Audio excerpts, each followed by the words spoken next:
మార్కాపురం జిల్లా ఎర్రగొండపాలెం మండలం బోయలపల్లిలో ఆత్మానంద అవధూత స్వామి వారి 57వ ఆరాధన ఉత్సవాలు ఘనంగా జరుగుతున్నాయి.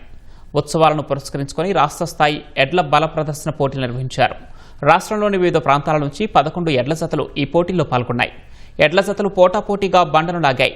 పెద్ద సంఖ్యలో తరలివచ్చిన రైతులు పోటీలను ఆసక్తిగా తిలకించారు.